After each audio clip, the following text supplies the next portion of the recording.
Breaking చూస్తున్నాం. కాసేపట్లో Rouse Avenue కోర్టులో బీఆర్ఎస్ ఎమ్మెల్సీ కవితను ఈడీ అధికారులు హాజరుపరచనున్నారు. ఈ రోజుతో కవిత జ్యుడిషియల్ కస్టడీ ముగియనుంది.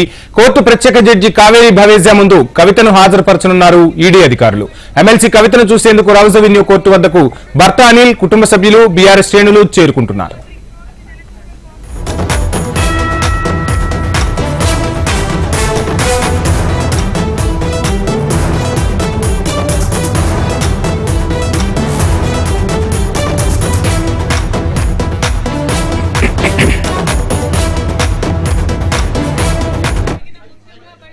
కాసేపట్లో రౌజ్ అవెన్యూ కోర్టులో బీఆర్ఎస్ ఎమ్మెల్సీ కవితను ఈడీ అధికారులు హాజరుపరచనున్నారు. ఈ రోజుతో కవిత జ్యుడిషియల్ కస్టడీ ముగియనుంది. కోర్టు ప్రత్యేక జడ్జి కావేరీ భవేజా ముందు కవితను హాజరుపరచనున్న ఈడీ అధికారులు ఎమ్మెల్సీ కవితను చూసేందుకు రౌజ్ అవెన్యూ కోర్టు వద్దకు భర్త అనిల్, కుటుంబ సభ్యులు, బీఆర్ఎస్ శ్రేణులు చేరుకుంటున్నారు.